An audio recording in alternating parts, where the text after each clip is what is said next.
À présent, place à l'invité de ce 13h. Je reçois sur ce plateau M. Dianda Adama, policier radié. Bonjour et bienvenue sur ce plateau. Bonjour madame et bonjour Alors, téléspectateurs. Monsieur Dianda, pouvez-vous revenir sur les événements qui ont entraîné la radiation de 135 policiers? Très bien. Merci à vous de m'avoir reçu sur votre plateau. Alors, très rapidement, je vais donc revenir sur les causes d'abord de cette mutinerie, voilà, ainsi que les choses qu'elle elle a engendrées.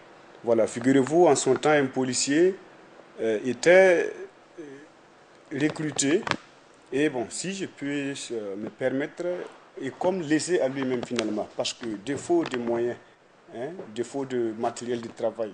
Un exemple rapidement, une tenue qu'on lui a dotée depuis l'école nationale de police. Et cette tenue-là, il est obligé d'évoluer avec ça durant peut-être 4 ou 3 ans après, avant d'en avoir une autre. Alors, pourtant, il y a des tenues qui étaient beaucoup emmagasinées, notamment à la direction générale de la police nationale et pourquoi pas également au niveau de la compagnie, groupement des compagnies républicaines de sécurité. Voilà.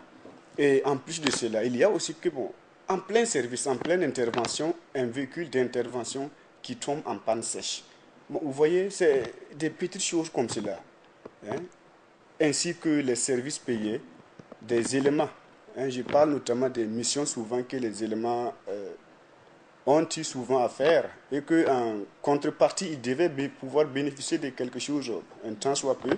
Voilà, bon, ce n'est pas leur salaire, néanmoins, c'est les retombées de cette mission, malheureusement, qui sont très souvent bloquées par la hiérarchie policière. Et toutes les fois, quand on leur pose la question, ou du moins même sans question, on nous informe que c'est la contribution de la police. Enfin, c'est donc pour ne citer que cela, ces petites causes-là qui, frustration en frustration, ont fait que les éléments ont décidé un jour alors d'attirer l'attention de cette hiérarchie policière-là et en profitant du même coup attirer l'attention de l'État. Parce que quand nous, l'État a mis à la disposition de la police les moyens nécessaires pour évoluer, pour protéger les citoyens, pour lutter contre le grand banditisme, et j'en passe. Et cependant, ces moyens ne sont pas plutôt utilisés pour les, les, les missions, mais peut-être en d'autres fins. C'est pourquoi les éléments ont décidé en son temps de dire non à tout cela. Et dès lors, les coups de feu sont partis de part et d'autre dans toutes les casernes policières du Burkina. Dans certaines casernes, il n'y a même pas eu de coups de feu. Et malheureusement, bon, soit un an après, on nous a parlé en tout cas d'une fameuse commission d'enquête qui aurait été mise en place pour auditionner les différents agents qui seraient impliqués dans cette mutinerie-là. Voici à peu près les causes alors de cette mutinerie.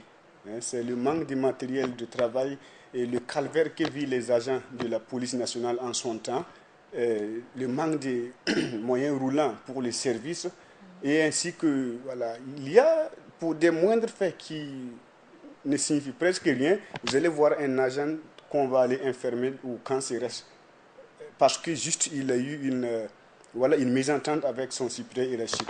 Nous Les avons jugé que mutineries qui ont causé la mort de plusieurs personnes et la destruction de biens.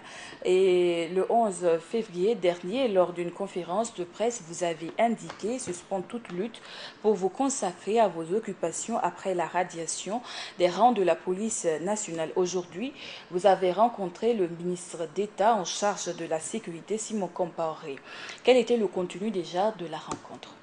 bon, le contenu déjà de la rencontre avec le ministre, bon, déjà nous pouvons déjà le remercier d'avoir prêté oreille attentive à notre endroit ce jour-là. Alors, le contenu, disons qu'en un mot, bon, il n'y a pas eu de promesse euh, qui nous a faites. Il n'y a pas eu de promesse qui nous a faites. Néanmoins, euh, il va sans dire que quand une affaire de ce genre-là est posée, et étant donné que c'est une administration et que nous sommes dans un état de droit, c'est toute une procédure. Donc sur ce, nous avons été et toujours recommander de garder patience, bon, si je peux le dire ainsi, de garder patience. Et voilà, on pourrait dire que bon, nous restons toujours, on pourra écouter la suite. Pourtant, en janvier dernier, des militaires radiés ont été réintégrés après avoir déposé des recours en annulation de la note qui les radiait. Pourquoi n'avoir pas utilisé la même procédure? Euh, Utiliser la même procédure, c'est bien. Malheureusement, en son temps, nous avons jugé que ce n'était pas la meilleure voie. Voilà, nous avons jugé que ce n'était pas la meilleure voie à partir du moment où euh, c'était comme un manque de confiance envers voilà, les anciennes autorités du Burkina. Un manque de confiance qui nous a conduit à patienter durant toutes ces années pour attendre, du moins oser, espérer qu'un jour il y aurait un changement, jusqu'au jour où effectivement nous sommes en face d'un changement. Nous osons croire, nous mettons réellement notre espoir sur les nouvelles autorités, de sorte à ce que réellement cette situation soit revue positivement. Alors, Monsieur Dianda, en attendant la résolution définitive concernant votre réintégration dans les rangs de la police municipale, de la police nationale, comment arrivez-vous à joindre les deux bouts présentement? Je peux dire que on ne peut pas réellement gagner notre pain au jour où nous vous parlons. Parce qu'il y en a dont les enfants sont morts, parce qu'ils n'ont pas eu de frais pour honorer aux ordonnances. Il y en a dont les parents sont morts parce qu'ils sont allés jusqu'à leur dire que leur fils était des acteurs de certains faits, en réalité réellement ignobles. Il y en a dont les enfants ne partent plus à l'école, il y en a dont les femmes, beaucoup dont les femmes les ont quittés. Donc je peux dire que on ne peut pas venir à nos fins actuellement. Du moment où, il y a eu un moment où, bon, on a eu du mal même à s'intégrer, même dans les sociétés privées de gardiennage. Voilà, malgré tout, jusqu'à présent, euh, personne ne peut dire qu'il s'en sort, hein, parmi les 136. Parce que vous vous imaginez, vous partez pour déposer votre dossier, on vous dit, ben écoutez, c'est les radiés. Finalement, c'est comme si le non radié est collé sur notre dos, et si bien que toute personne qui l'entend a automatiquement une idée dans la tête. Ah, il a ses bandits, donc je ne m'amuse pas. Automatiquement, ça nous renvoie à croire que on a bloqué tout. On a bloqué tout qui tend peut-être à nous offrir un espoir quelconque. Voilà. Alors, en tant qu'ancien policier, comment appréciez-vous la situation des Korluego? Bon, la situation des Korluego, je ne voudrais pas m'aventurer dans un domaine dont je ne maîtrise pas. Je peux pas dire c'est pas, je ne Mais parle les pas de la Korluego, ce n'est sécurité. pas un fait nouveau. C'est pas un fait nouveau, mais bon, ça date de très longtemps. Ça date de très longtemps qui, bon, au fur et à mesure, ça a pris peut-être une autre nature, une autre forme d'évolution. Bon, ce qui a peut-être conduit que, parce que tout le monde sait que quand on parle d'évolution, alors l'évolution vient avec tout. Hein. Il y a tout dans une évolution. Quand une chose évolue, effectivement, il soit qu'il y ait des changements fréquents en son sein. Voilà, donc Et si si aujourd'hui le gouvernement décide de vous réintégrer dans les rangs de la police nationale et que vous êtes face à ces Korluego, quelle sera votre façon d'agir?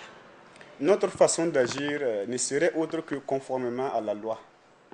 La loi du pays, le pays a des lois et des règlements. Alors, si les textes prévoient que si telle chose est faite, elle doit être sanctionnée de cette façon, soit parce qu'avant tout, jusqu'à preuve du contraire, nous demeurons toujours policiers. Et ça, personne ne peut l'enlever de nos esprits, même pas ceux qui nous ont formés. Voilà. Merci beaucoup, Monsieur Dianda. Je vous Merci en d'être prie. venu sur ce plateau. Autant pour moi.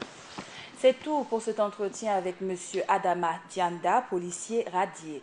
Entretien qui met fin au journal du 13h sur la chaîne Burkina Info. À tous ceux qui nous ont suivis à Pau et partout ailleurs dans les 45 provinces du Burkina, Weo Parivanjoane.